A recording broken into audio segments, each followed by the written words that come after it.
Seguimos adelante esta noche en Minuto 1, marcando el punto de la realidad con distintos temas. Enseguida ya vamos a analizar temas que les preocupan a usted. Por ejemplo, las acciones que se vienen en las próximas horas contra el tarifazo. ¿Qué va a pasar en el Congreso con la famosa ley de alquileres? Un tema que preocupa mucho a todos los argentinos. Y también vamos a estar debatiendo temas políticos, como venimos tratando en esta primera hora. Anoche estuvo aquí con nosotros la doctora Graciana Peñafort a propósito de lo que ella, como abogada del ex canciller Héctor Timerman, denunció como una verdadera tortura a la que había sido sometido Héctor Timerman cuando en persona tuvo que ir al juzgado del doctor Claudio Bonadío para que Bonadío constate su estado de salud. Un cáncer terminal que lo llevó el lunes a la muerte. Y esto marcábamos anoche y lo venimos marcando aquí, la doble vara de un sector de la justicia argentina. A Franco Macri, el padre del presidente, Bonadío le mandó los médicos a la casa. Y ahora, cada 3 meses, los médicos forenses se tienen que hacer presente en el edificio donde vive, en la casa de Barrio Parque, donde vive Franco Macri, para constatar el estado de salud. Esa gentileza no la tuvo Bonadío con Héctor Timerman, que con el último halo de respiración tuvo que ir, declaró 1 hora y pico, cuando se retiraba con lo último de energía, se desmayó, terminó en un centro clínico, producto de que el doctor Bonadío lo quiso presente, aun cuando su cáncer era terminal. Así anoche lo reseñaba la doctora Graciana Peñafort. Timerman murió de un cáncer, sí, pero el cáncer de Héctor Timerman hubiese podido tener tratamiento, y esta creo que vine acá a contarlo. Sí. Y no tuvo ese tratamiento, Gustavo, porque le dictaron la prisión preventiva domiciliaria y eso implicó que se recayese la visa de ingreso a Estados Unidos, donde Héctor Timerman hacía su tratamiento médico, que era un tratamiento experimental. O sea, no había otro lugar del mundo porque era el lugar que estaba llevando adelante ese tipo de protocolo. Héctor Timerman ya casi no podía caminar y tuvo que ir a certificar su grave estado de salud a tribunales. Totalmente inútil, porque Bonadío no llamó antes. O sea, lo sometieron al calvario de certificar su estado de salud totalmente inútilmente, porque no lo llamaron antes, lo llamaron siguiendo el cronograma electoral. La utilización de la muerte de Néstor para agredir o denostar a Cristina Fernández de Kirchner, persona a quien Timerman quiso y defendió, y yo siempre recuerdo las llamadas de Cristina Fernández interesándose por su salud, por su estado de ánimo. Me pareció muy cruel, pero además me pareció muy cruel el dejar o tratar de bajar el precio de lo que dijo la familia, que conoce la situación perfectamente respecto a cómo esta persecución judicial empeoró las condiciones de vida de Héctor Timerman.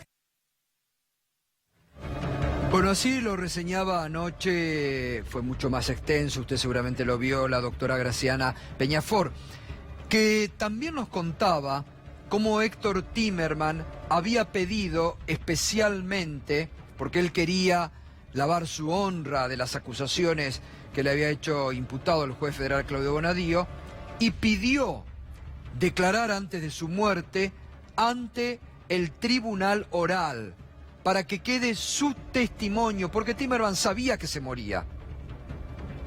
Y él quería dejar testimonio grabado de lo que era su versión de por qué había firmado el memorándum con Irán. Hoy la producción de Minuto 1 consiguió, son 2 horas 50 minutos de declaración. Este es un extracto para que usted vea ese momento en donde los jueces del Tribunal Federal se trasladaron al domicilio de Héctor Timerman para allí tomarle la declaración indagatoria. Todo esto es una gran persecución y que que el presidente, o sea, tienen, o sea, la decisión de probar de que uno es culpable cuando en realidad, o sea, a mí no me encontraron nunca ni dinero ni nada. Y sin embargo, al que sí le encuentran, pues está muerto. Pero al que sí le encuentran, no lo acusan de especulado ni de nada. O sea, y a mí que nunca me encontraron nada, que nunca tuve una causa por desfalco o por dinero mal habido. O sea, estoy acá en mi casa, no puedo visitar a mi nieta que vive en Francia. Todo eso por querer ayudar a resolver un caso que para mí es muy importante, que es el caso del caso AMIA. Bueno, de esta forma Héctor Timerman hablaba, lo notaba, lo que contó anoche Graciana, ahí lo pudo usted constatar, el estado en el que se encontraba ya Héctor Timerman, y pese a que tenía un hilo de voz y sus fuerzas estaban muy debilitadas, quiso dejar este testimonio grabado ante el tribunal oral para que quede su versión. Después te vamos a mostrar otro tramo, también queríamos sobre todo para que vean que todo lo que anoche había comentado Graciana Peñafort, la realidad era esa. Porque también hay que tener un poco de pudor, de respeto por la familia y por Timerman, que está muerto, pero esas 2 horas 50 con la poca energía que tenía y con su cáncer terminal a cuestas, Timerman quiso dejar su testimonio ante los jueces del tribunal cuando esto llegue a juicio oral y público. Muy bien, hoy se anunció por parte de distintos sindicatos y organizaciones sociales actividades en contra del tarifazo, lo hacían de esta forma. Cuestionamiento del tarifazo por violar todas las leyes previstas para la reactualización tarifaria, pero también se va a hacer una acción penal contra los funcionarios responsables del área. Y esto va a ser acompañado con una serie de movilizaciones que vamos a convocar en todo el país, que va a tener su desarrollo durante enero, todos los jueves, comenzando el próximo jueves 10 en Buenos Aires.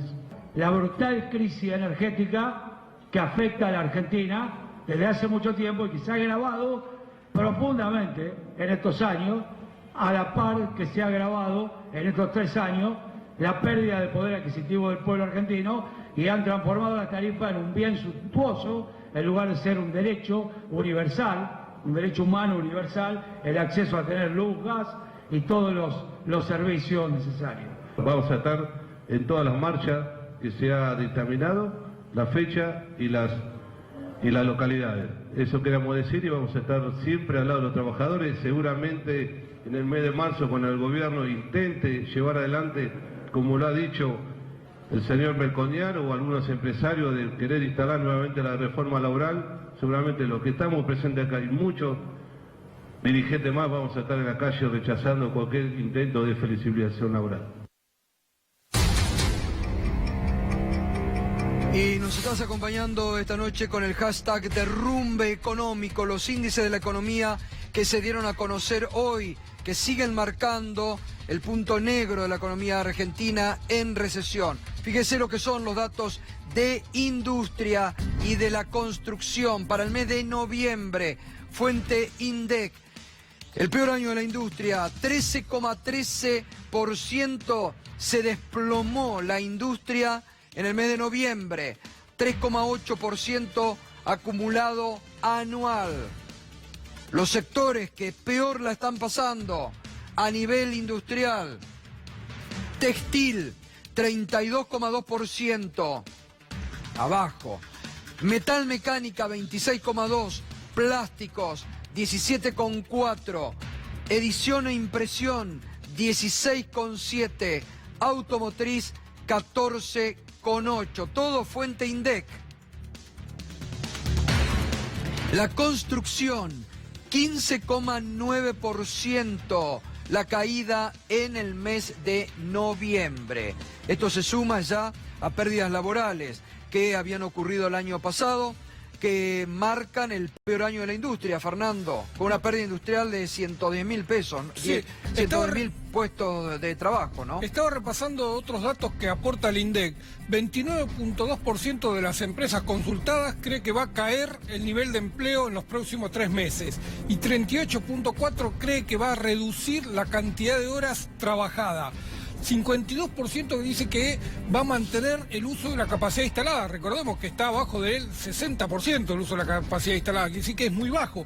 Pero más hay un 40% que cree que todavía va a producir menos en los próximos 3 meses. Es decir, la foto que vemos de la situación de la industria en noviembre es un punto para seguir cayendo, no es un punto de reversión.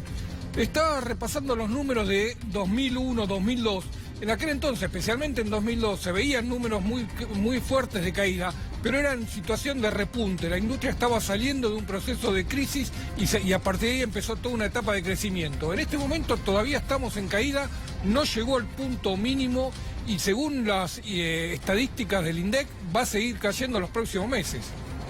Bueno, y además hoy se conocieron los datos del Banco Central de la República Argentina, ¿no? Las expectativas de mercado que ya están marcando una desmentida de la pauta oficial de inflación, ¿no?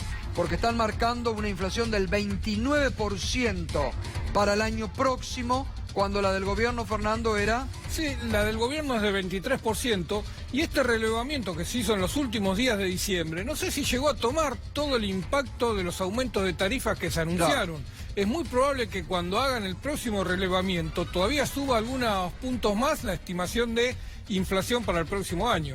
Y el propio Banco Central también está cambiando las bandas del dólar, ¿no?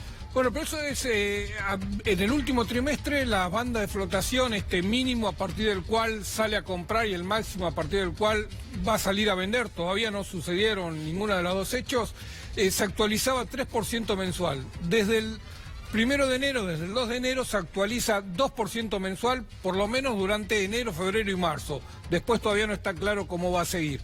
Hoy la banda de flotación estaba en 37.13 para comprar y 48.12 para vender, estaba en esa cifra. Cayó tanto el dólar en el mercado que estuvo a punto de activarse esta cláusula de de obligar al Banco Central a seguir comprar. Vamos a ver si mañana la tendencia se sostiene y el Banco Central, ¿qué es lo que hace? Si sale o no sale a comprar dólares en el mercado.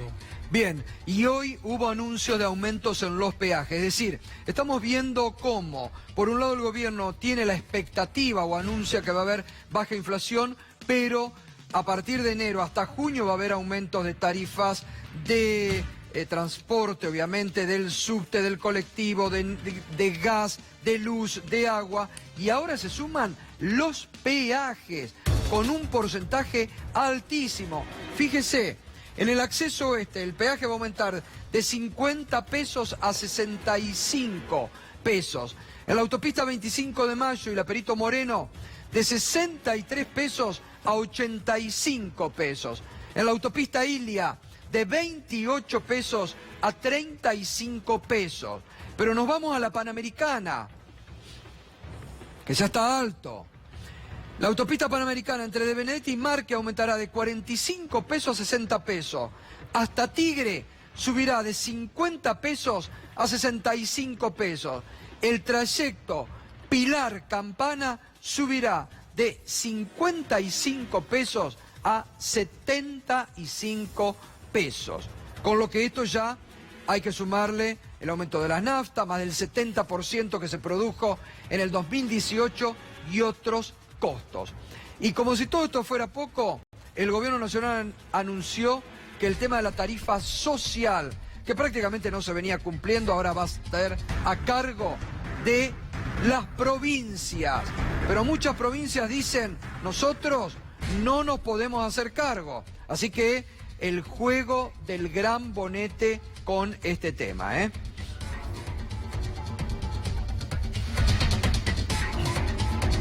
El gobierno nacional no pagará más el subsidio por la boleta diferenciada. Son 10.000 millones de pesos de gasto que Nación traslada a las provincias.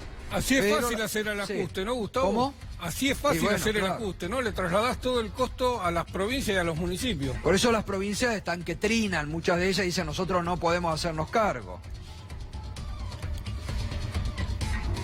Hasta hoy había 4.100.000 pesos, 4.100.000 beneficiarios de la tarifa social y aún no está claro cuántos podrán ser absorbidos por las provincias. Las empresas, además, serán ahora las que decidan el monto del beneficio. Ahora, esto de la tarifa social, tenemos otra placa más. Bueno, en La Pampa hay 34.000 usuarios sin beneficio, en Neuquén 16.000 usuarios sin beneficio, Catamarca más de 15.000 usuarios que pierden el beneficio, Tucumán pidió mantener el subsidio, hay 165.000 beneficiarios. Estas son las provincias que ya anticiparon que no van a afrontar el costo de mantener el subsidio. Claro, por eso. Esto se suma a la provincia de Buenos Aires, que hay mucho subsidio. Pero acá hay una gran polémica, ¿no?, con el tema de la tarifa social, porque muchos sostienen que esto ya no se está cumpliendo, ¿no? Le voy a preguntar a Héctor Polino en una línea. ¿La tarifa social, Héctor, se está cumpliendo o no se está aplicando?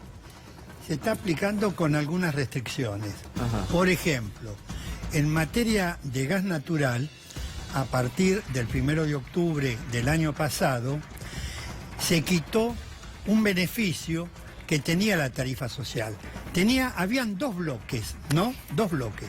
En un primer bloque, la parte de la tarifa que corresponde a el gas natural propiamente dicho, que es el 50% del valor de la tarifa, tenía un 100% de subsidio. Pero había un segundo bloque que tenía un subsidio del 75%, donde el usuario pagaba el 25% del valor del gas propiamente dicho.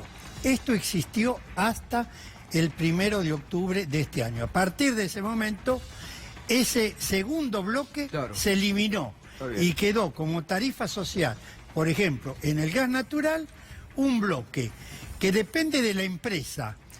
Pongamos promedio 80 metros cúbicos. El 50% del valor de la tarifa la subsidiaba el Estado.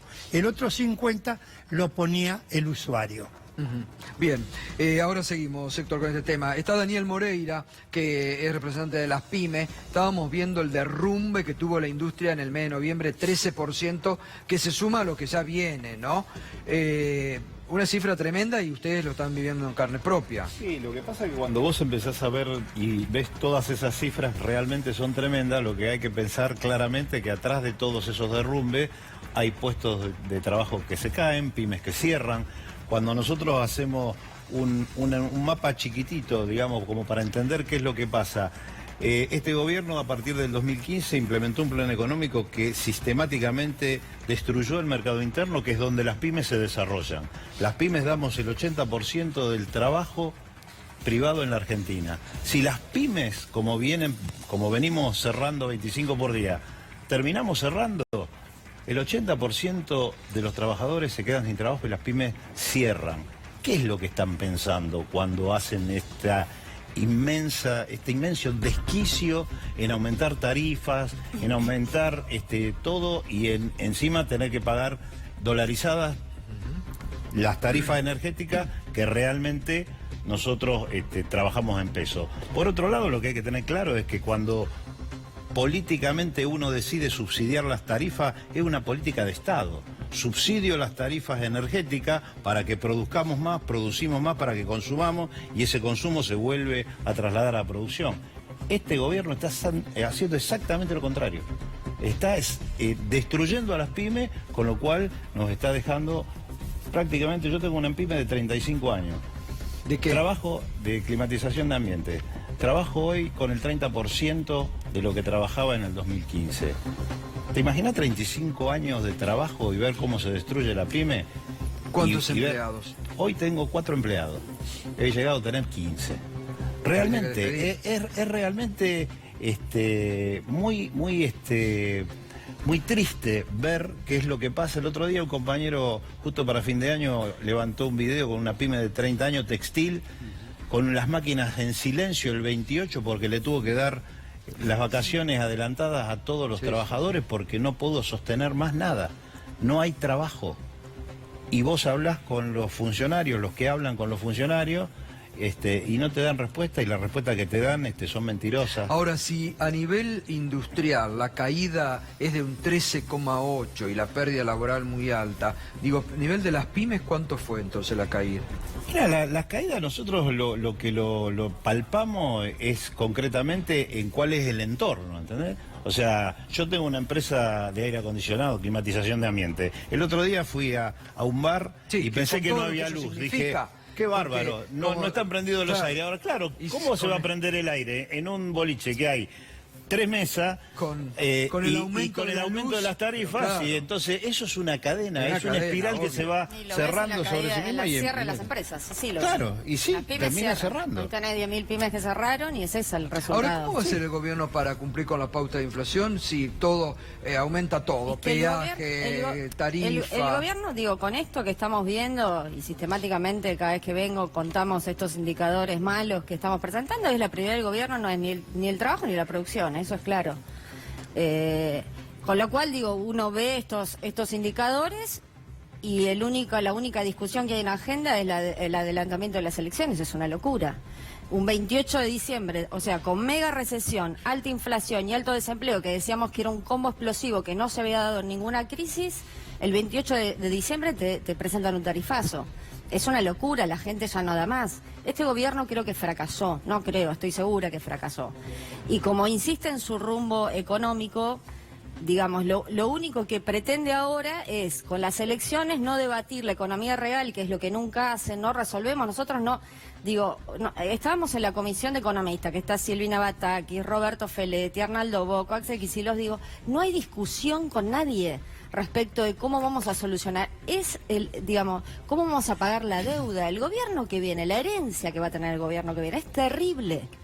Y esto no se resuelve, digamos, el gobierno ya no tiene ni tiempo la gente, por más de que hoy haga un giro, la gente ya no va a ver ese resultado, Gustavo.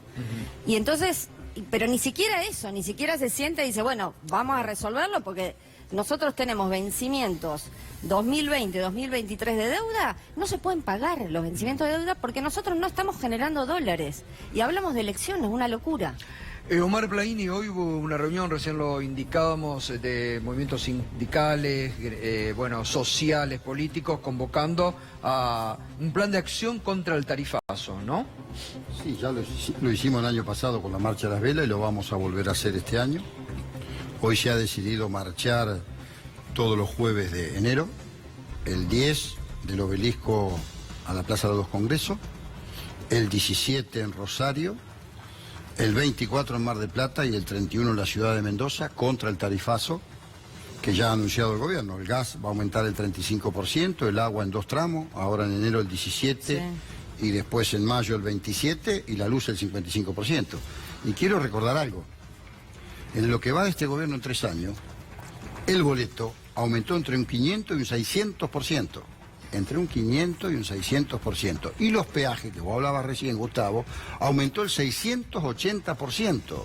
Entonces, evidentemente que el proyecto y el trazado económico de este gobierno es destruir la industria, destruir las pymes, las economías regionales, destruir absolutamente todo. Ellos piensan en un país para la mitad de los argentinos que lo habitan, creen en un país agroexportador. De hecho, los únicos sectores que se beneficiaron son los agroexportadores, el sector de las energéticas, que le condonaron hasta casi 20.000 millones de pesos, el sector minero, el sector financiero.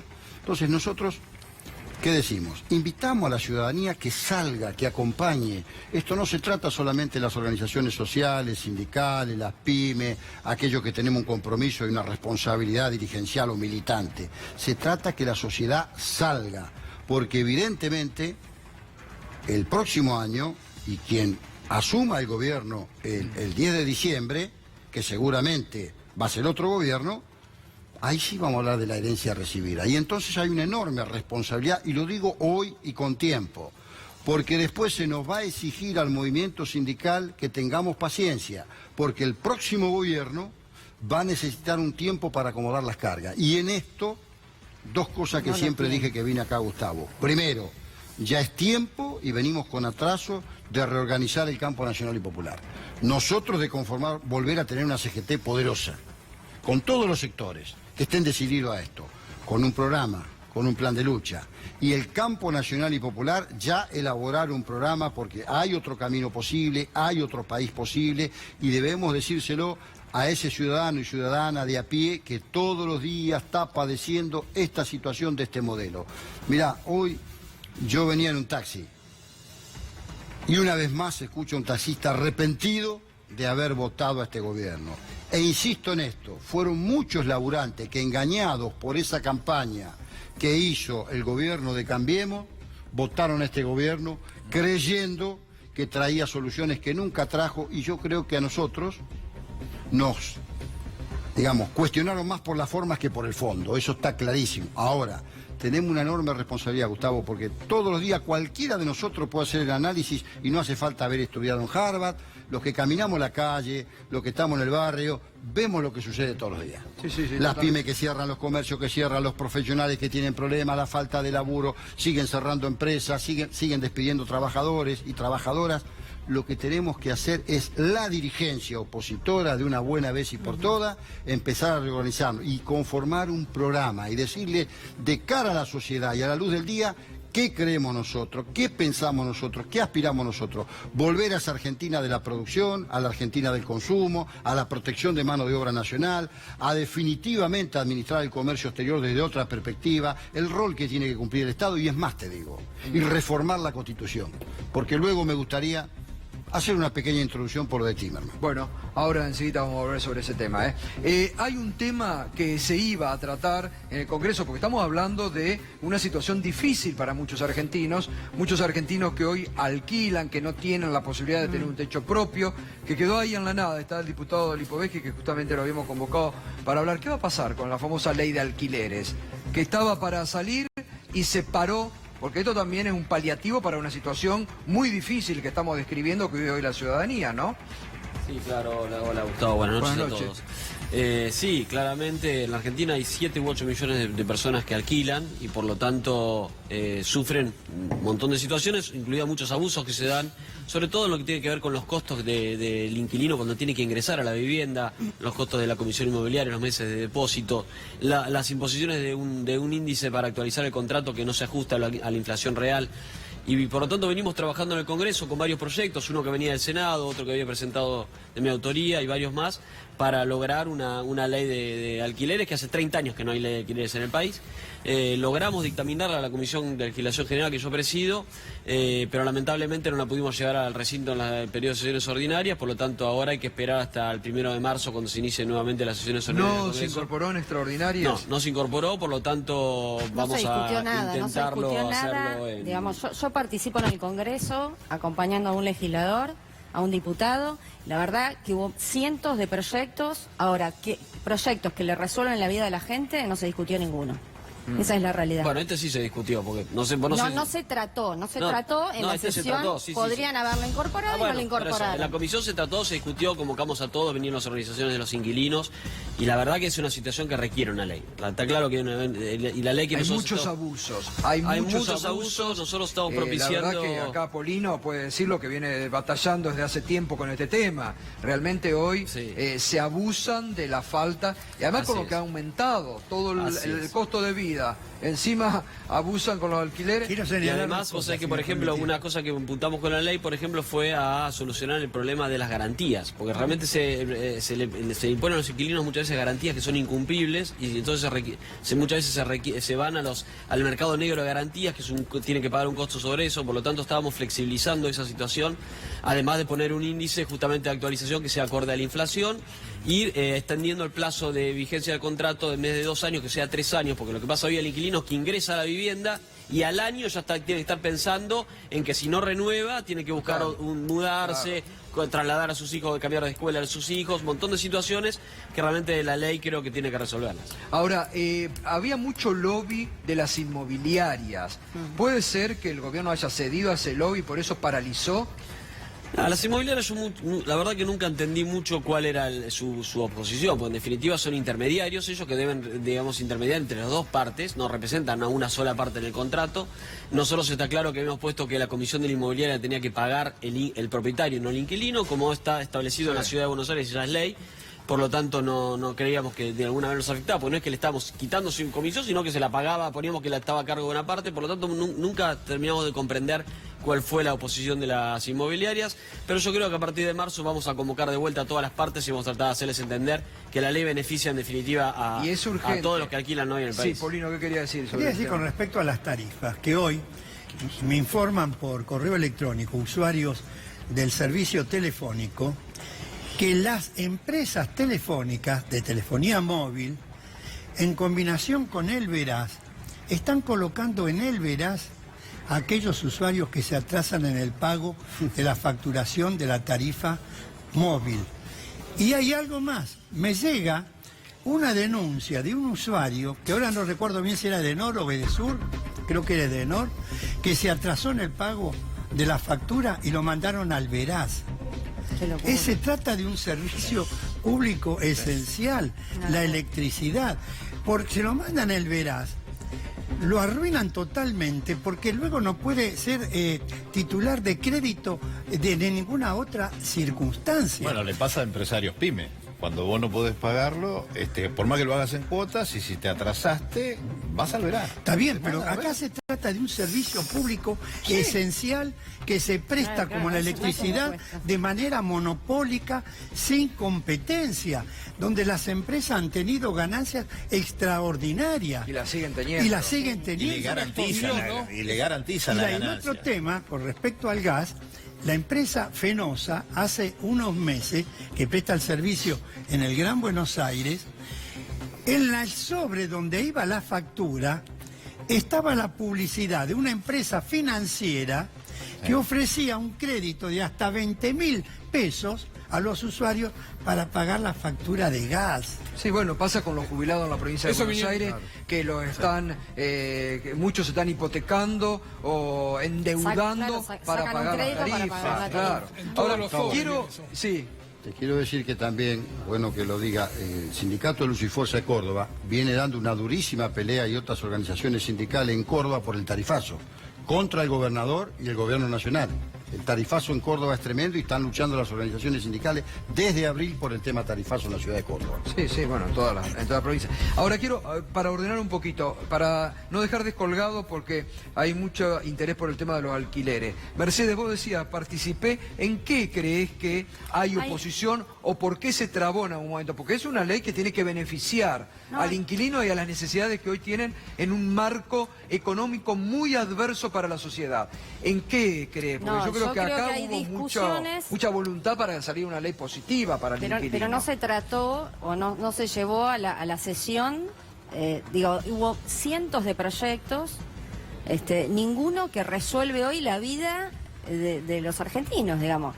Alquileres, viviendas, el tema tarifas, todo esto el gobierno lo tapa con otras agendas, que es lo que te explicaba recién. Y eso, la discusión en el Congreso, tanto en el Congreso o en la legislatura, en la provincia, no son discusiones de cómo hacemos para que el argentino viva mejor. No hay nada de eso. Se trabajó sobre bienes personales, por ejemplo. Nosotros habíamos dicho, hoy Argentina puede cobrarle bienes personales a los que habían blanqueado dinero, que no pagaron antes y no pagaron ahora, y se podría haber evitado el tarifazo si se hubiese cobrado bienes personales. se discusiones personales, lo llevamos. Digamos, sobre eso digamos, no hay cuestiones, cuando no aparece la plata cuando son cuestiones para solucionar la vida de la gente. Ahí no hay plata. Cuando es para subsidiar a una empresa, cuando hay que pagar los 17.000 millones de intereses de deuda, la plata siempre está. Eso es lo que digo, que no se está discutiendo nada de lo que pasa con los argentinos. A ver, Daniel. No, digamos, hubo proyectos que creo que fueron importantes, ¿no? El de Renavap, por ejemplo, que es justamente el que permite la regularización dominial de un montón de barrios y villas que nos tienen una regularización. Creo que es una muy buena ley, que la sacamos por consenso, donde casi todos los bloques, creo que todos los bloques acompañaron. Me parece que fue una ley importante para resolver un problema de muchísima gente que no tiene sus títulos de propiedad, y creo que es un paso adelante. Creo que quedó pendiente de alquileres, claramente. Me parece que es un tema que tenemos que retomarlo sí o sí en marzo. ¿Y ahí qué pasó? Vuelvo a preguntar. ¿No hubo voluntad política? No, en realidad, en definitiva, hubo muchos proyectos que, ahí decía la compañera, que no entraron dentro de extraordinarias. Había muchos proyectos que fueron dictaminados y que no entraron en extraordinarias. Uno de los que no entró fue alquileres, pero nuestro compromiso, que lo venimos trabajando este año, es volver a trabajar en ordinarias. El tema es que la gente no puede esperar, eso es lo que digo. No, claro, el compromiso sí lo discutimos el año que viene, pero el año que viene para la gente es una eternidad. Sí. No, por eso nosotros creíamos que teníamos que tratarlo este año. Tratamos de que sea en noviembre. Lamentablemente, la sesión de noviembre ordinaria, donde íbamos a incluirlo, no hubo consenso. Vos sabés que nosotros, cada sesión necesitan un consenso, porque ninguna de los bloques tiene mayoría, y por lo tanto no se logró ese consenso, por lo tanto quedó para marzo. Pero en marzo vamos a retomarlo, porque creemos que es una necesidad de mucha gente para resolver. Insisto, hay 8 millones de argentinos que alquilan. Es una enormidad. Por eso hoy está colocado en un tema que incluso la gente nos pide que por favor lo tratemos, porque realmente llena mucha angustia, lleva mucha angustia a muchos argentinos, ¿no? Por eso nos parecía muy importante ponerlo también en todo este esquema de preocupaciones que está pasando hoy el argentino. Daniel, ¿y la cadena de pagos cómo está a nivel del interior? ¿Sí? Absolutamente destruida. Hay, digamos, por dos partes. Por un lado, destruida en el tema de los plazos se han corrido todos de 30, pasaron a 90, 120 días, y en el mejor de los casos que vos termines cobrando a 120 días el cheque, porque hay empresas que de repente cuando emiten el cheque tienen los fondos disponibles o pueden solventar eso, y el devenir de este desastre hace de que a 120 días vos no lo cobre, con lo cual ya tenés una empresa con un problema y los proveedores de esa empresa vienen con el mismo problema porque lo acarrean, digamos, ¿no es cierto? Ahora, Gustavo, vos fíjate, facturan hoy y cobran dentro de 3, 4 meses con una inflación de 2, 3, 4 puntos mensuales, por lo tanto la rentabilidad le desaparece, están obligados a generar inflación para cubrirse de lo que está pero aparte no podés, no podés, el mercado te prohíbe, digamos, porque no hay un mango, entonces tampoco podés decir, bueno, voy a cobrar a tantos meses, entonces calculás cuál es el costo financiero. Eso no existe. Entonces, llamate dichoso si ese cheque que cobraste a 120 días lo podés cobrar. Porque, recién vos hablabas, estaban hablando recién con respecto a los temas que se tratan en el Congreso. Nosotros hicimos una movida fuerte, los pymes, hace 30, 45 días, para hacer una petición al Congreso. Vamos a llevar los proyectos de ley y estamos pensando en hacer otra movida similar, un poco más grande, en marzo. En marzo, cuando nosotros, las 7 organizaciones que empezamos con esto, nos miramos y dijimos, ¿y en marzo vamos a estar? Marzo para nosotros es otro siglo. O sea, nosotros estamos viendo el pasado mañana, con suerte. Algunos estamos viendo el mañana. Están sobreviviendo mucho. A duras penas. Realmente está en es una a duras situación de penas. subsistencia hoy. A ver, y vuelvo, no es el problema de las pymes. Es el problema general, recién lo decía Mar. Nos pasa a todos, a ver, pongámonos nosotros la mano en el bolsillo y veamos cuántas de las cosas que ya no podemos hacer más porque no nos da el sueldo o lo que cobremos por nuestro trabajo. Entonces, eso es real. Alguien decía que la única verdad es la realidad. Esta es la realidad de la Argentina hoy, de este gobierno que es el peor gobierno de toda la democracia.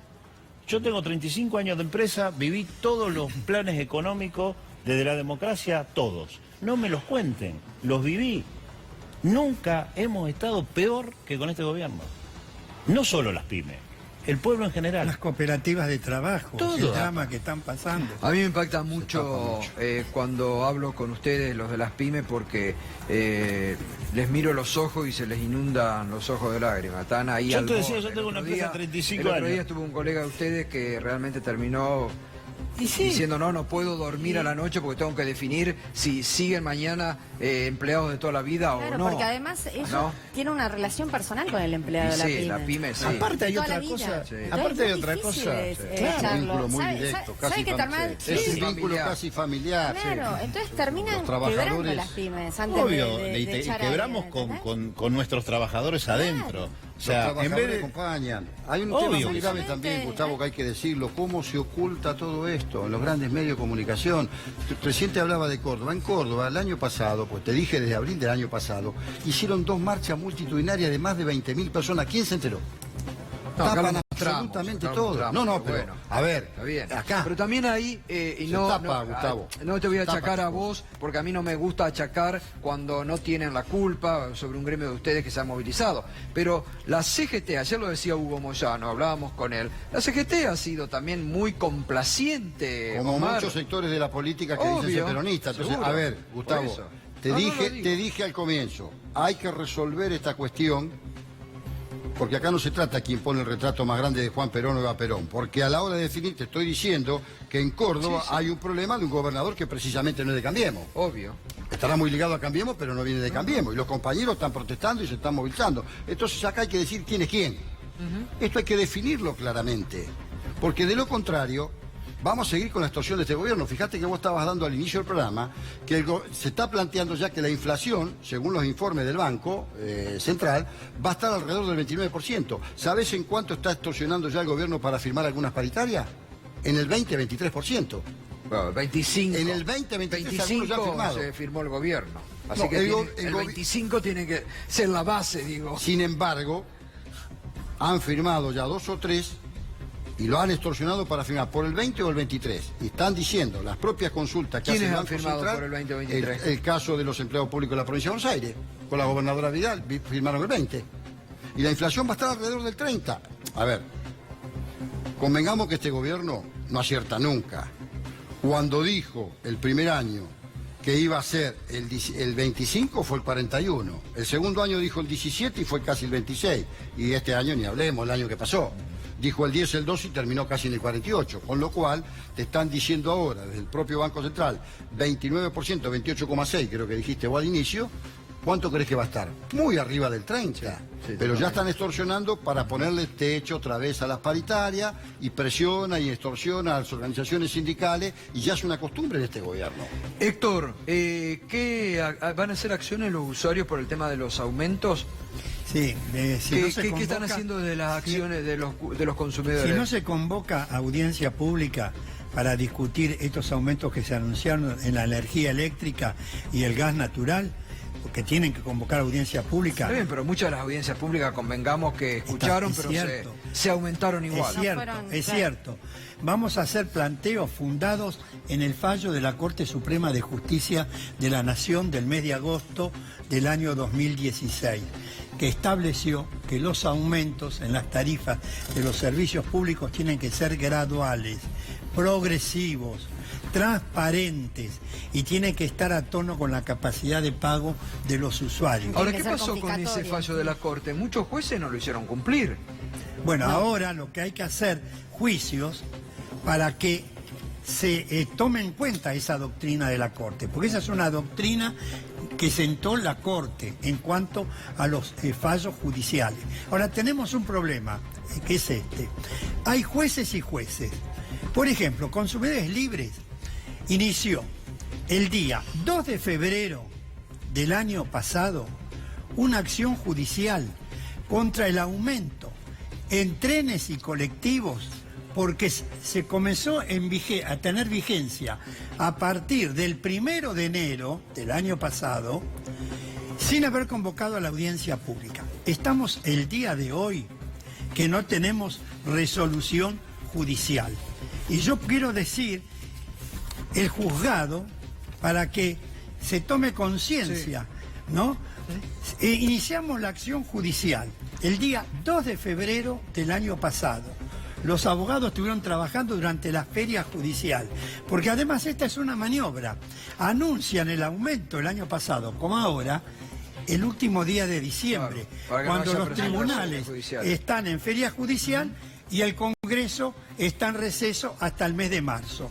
Entonces, el día 2 de febrero iniciamos la acción ante el Juzgado Contencioso Administrativo Federal número 12, Secretaría número 23, expediente 687 del año 2018.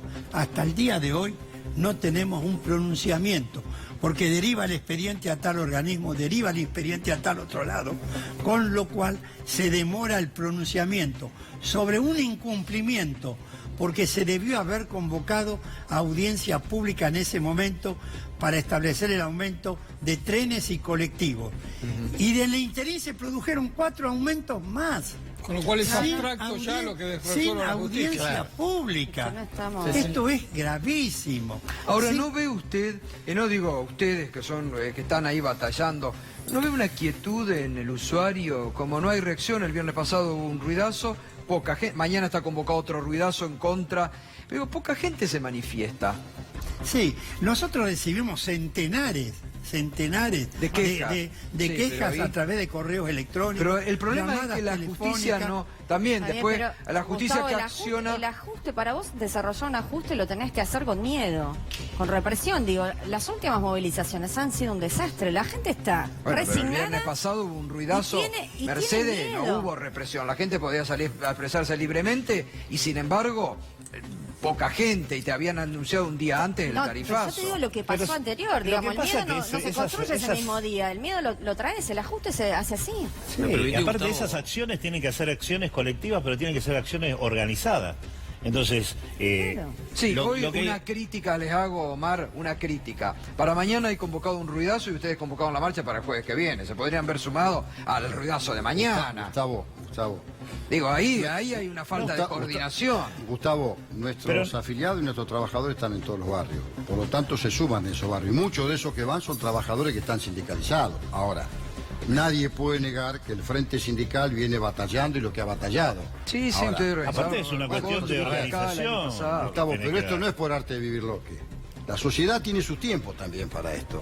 Digamos que, como decía Mercedes, la represión frente a cada movilización no ha sido gratuita. Lo que nos pasó el 14 y el 18 de diciembre del 2017, lo que ha pasado con los trabajadores astilleros Río Santiago, los trabajadores de Cresta Roja y todo lo que pasa. Y vos sabés que los sectores medios siempre son los que, cuando la cosa está muy mal, Piquete y Cacerola, la lucha es una sola. Pero cuando mejoran un poco, miran a la oligarquía como espejo. Bueno, pero eso se construye con lo que decía él. Organización popular. Y ahí tenemos una gran responsabilidad. Por eso digo, quienes estamos en la oposición y las antípodas de este gobierno, tenemos la gran responsabilidad, aquello que tenemos un grado de responsabilidad dirigencial, de organizarnos. Y esto es lo que hay que hacer. Y eso se hace sobre la base de un programa y decir cuál es el camino que hay que tomar. Ahora, no todo es lo mismo, está claro que no todo es lo mismo. No, por supuesto. Daniel, perdón, que quería decir algo. No, digamos, uno respeta, por supuesto, a la opinión de todos. A Omar lo conozco hace mucho, pero creo que no se puede decir que este gobierno inspire miedo en las movilizaciones, porque, digamos, podés citar algún caso en particular que tuvo alguna causa, pero hubo cientos de movilizaciones en este año pasado y en el 2017 y fueron pacíficas. Y no hubo ninguna represión ni nada. Los casos fueron muy puntuales y muy específicos y más, fueron muchos grupos provocadores en una movilización mucho más popular que no lo comparto. No coincido para nada. La última movilización de mujeres con la ley del aborto han reprimido a legisladores. ¿Cómo no? Vos estás ahí. Yo estuve ahí. Estás ahí, yo también participé, estaba defendí, ahí, lo vi. Estuve ahí. Y han reprimido a los legisladores. Bueno, vos hablaste, déjame hablar un poquito a mí. Bueno, pero vos hablás de que las cosas no le resolvés a la gente como si fuese la oposición y no te haces cargo del desastre de este gobierno. La movilización por la ley de legalización del aborto, yo estuve, fui uno de los que defendí y propuse e impulsé la ley de legalización del aborto. También recorrí los alrededores del Congreso, tanto el 13 y el 14 de junio, que fue el día que le dimos medias sanciones. Pero vos no reconocés que hubo que no reprimieron hasta los legisladores. ¿Me vas a desmentir que no reprimieron a los legisladores? ¿Me dejás terminar? Te dejo terminar, pero no mientas. Bueno, pero digamos la verdad, porque acá hay gente el 13 y el 14 de junio yo estuve en los alrededores del Congreso, fuimos como legisladores de todos los bloques, de todo, incluido del bloque de Frente para la Victoria, de todos los bloques, nosotros formamos un grupo transversal y la verdad que las movilizaciones fueron emocionantes y realmente muy importantes y muy respetuosas. En la sesión en el Senado, lo mismo, todavía una movilización mucho más general que fue la del 8 de agosto. Por lo tanto, yo la verdad que en esas movilizaciones lo que vi fue realmente miles y miles y miles de jóvenes manifestándose a favor de la legalización del aborto. Lamentablemente el Senado le dio la espalda a esa decisión. Nosotros nos hubiera gustado que hubiera sido ley, por eso trabajamos mucho. Por lo tanto, me parece que no es el mejor ejemplo. Después, puede haber habido otras que puedan haber sido, pero no son los mejores ejemplos que está citando. Ahora, después respecto a lo que decía el empresario, yo también lo respeto mucho, pero tengo que decir que este fue el peor gobierno de la historia. Cuando se trató el presupuesto... Déjame hablar. Cuando fue el peor gobierno de la historia, cuando tuvimos gobiernos como el de Menem, que nos dejó el 20% de desempleo, me parece que hablar de esa situación, o el gobierno de la Rúa que nos dejó, que se confiscó los depósitos, te vuelvo a repetir, me parece que comparado con este gobierno, me parece que... Te vuelvo a repetir lo que te dije, no me cuentes ningún plan económico, porque yo los viví. Con todo el respeto que te tengo, todos esos gobiernos tuvieron 10, 12 años y nos llevaron a esta situación. Yo los viví. Por lo tanto, me parece que... Yo los viví los planes, o sea, no me los cuentes. Me parece que decir eso... No, si lo viviste, o sea, bueno, si vos si lo viviste, a vos te confiscaron los depósitos. ¿A vos te confiscaron los depósitos? ¿Cómo? ¿A vos te agarró el corralito, digamos? Por supuesto que me agarró el corralito. Pero ¿sabés qué es lo que pasa? Cuando vos es la comparación de lo que sucedió a lo largo de estos 35 años, este es el peor gobierno de la historia. Te lo vuelvo a repetir para que quede claro. Es el peor gobierno de la historia. Que no lo compartas me parece bárbaro. No lo comparto para nada. Los datos de la realidad, estos son datos de la realidad. El gobierno Menem, apoyado por mucha gente, terminó con un 20% de desempleo. 20% de desempleo. Son datos de la realidad. Concordia tenía 25%. Perdóname, ahora tenés un desempleo de 2 dígitos y tenés una inflación alta. Ustedes toman como empleado, ¿saben qué toman como empleado ustedes? Ustedes toman como empleado cuando cierra una pyme que tiene 50, 60 y hay 20 que con lo que cobran, si es que cobran, arman un kiosquito, lo toman como otra empresa más. Entonces, esos datos que ustedes toman son mentirosos, porque lamentablemente ustedes son cínicos cuando hablan y mentirosos. No, a mí no me incluyas, perdóname. El gobierno que vos representás es de cínico y mentiroso. A nosotros nos han juntado para decirnos y reconviértanse si no funciona. Perdón, con la mano del corazón, ¿vos crees que la gente está mejor? No sé qué gobierno defende vos. ¿Qué es lo que le pasa a los pymes? De repente le hicimos una lobotomía y hasta el 2015 pudimos trabajar y resulta que ahora no podemos trabajar. Hasta el 2015 gobernó un gobierno que decía que teníamos menos pobres que Alemania. ¿Eso no era ser cínico? Hasta el 2015 gobernó un gobierno que nos dijo que teníamos menos pobres que Alemania. ¿Eso no era ser cínico también? Mirá, yo te voy a decir una cosa. Nosotros hemos crecido en los 12 años de gobierno del otro gobierno como nunca en la historia. Si te gusta, bien, y si no también, no es lo que marcan los números. No, no son los números lo que te marcan. Cuando ustedes dijeron que el Producto Bruto había bajado, era mentira. El Producto Bruto había subido. No había estadísticas. Como fue mentira cada una de las cosas que ustedes dijeron. ¿Entendés? No decía que teníamos menos pobres que Alemania, era así, ¿qué va a hacer? No, las subo y fueron mejores que estas, porque también le hizo Todesca las estadísticas del gobierno anterior y dieron mejor, mucho mejor que estas. ¿Vos con la mano en el corazón crees que la gente está bien? No, por supuesto que no. No, claramente que no. ¿Y quién es la responsabilidad? Este año fue muy malo para la gente. ¿Por qué lo decís como si vos no fueses gobierno? Claro, porque vos le decís, no, creo que no. Bueno, digo, vos sos gobierno. Sí, por supuesto, hay que reconocer. Por lo menos es un gobierno que reconoce sus errores, no como los anteriores que nos decían que estábamos bárbaros y no estábamos. ¿Cómo vas a resolver eso? Bueno, yo creo que los cambios que ha hecho el gobierno van a producir cambios. No hizo ningún cambio el gobierno. Un tipo de cambio mucho más competitivo me parece que va a ayudar a las pymes. Los cambios que hicieron fueron justamente a no afrontar la situación. Bueno, me parece que para mí fue un error haber tenido un tipo de cambio tan bajo en los primeros tiempos, porque justamente las pymes quedaron muy afectadas. El 3% exporta de las pymes. Todas las pymes vivimos en el mercado la competencia de la importación, no a las exportaciones. El gobierno devaluó un 288%. ¿A vos no te afectaron las importaciones? ¿Cómo? ¿A vos no te afectaban las importaciones? ¿Las importaciones? Ahora, no. A todas las pymes le afectan. Abren un tipo de cambio más competitivo. Hasta geopolíticamente, mundialmente, todas las grandes potencias cierran su frontera y ustedes las abren. Pero Estados Unidos le cierra la frontera a China. ¿A quién te pensás que le van a vender los chinos? ¿A una frontera que está abierta así como la nuestra? No está tan abierta, ¿por qué decís eso? ¿Cómo no está tan abierta? Con un tipo de cambio como el que tenemos, las importaciones pero son caras. vos que decís que la devaluación hubiese resuelto esto, tuviste 288% de devaluaciones de gobierno. ¿Y qué resolvió? ¿Qué?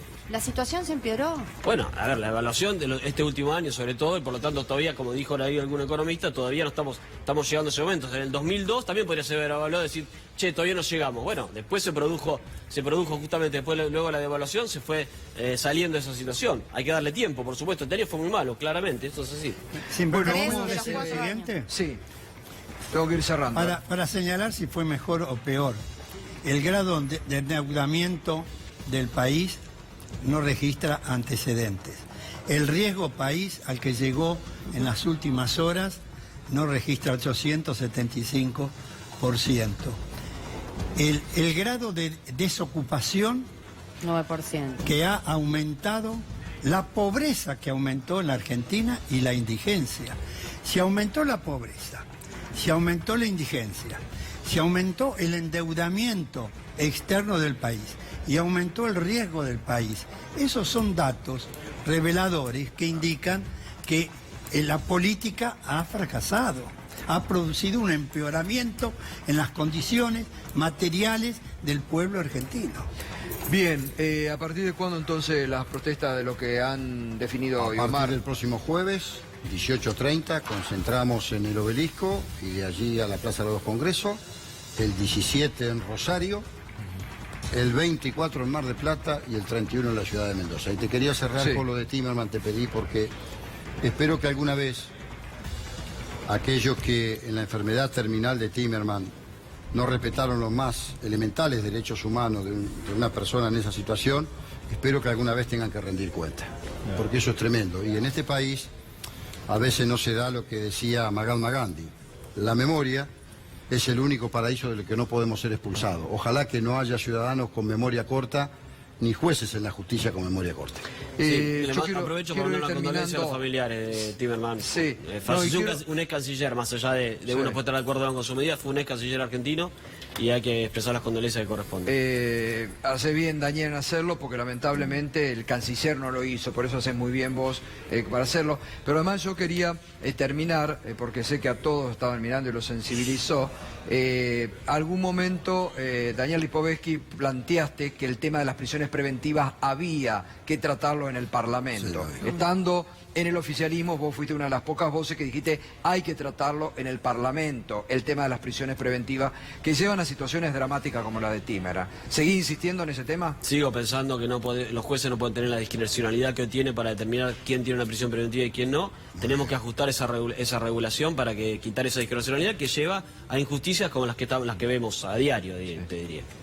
Bueno, les agradezco a todos por el debate. Muchas gracias. Ustedes también se suman a Nosotros estuvimos, quería darte un dato, en la conferencia de prensa que nosotros también participamos, nos sumamos y somos convocantes, también se va a hacer el pedido, digamos, la presentación judicial, penal y civil por el tema del tarifazo. Está bien, muy bien. Gracias, Mercedes, como siempre. Fernando, hasta mañana. Muy bien. Hacemos una pausa. Jueves llega Julián Guarino y es un gusto siempre compartir en el pase con Julián algunos datos que hoy vamos a retomar con él, datos de la economía. Pausa y venimos con Julián Guarino.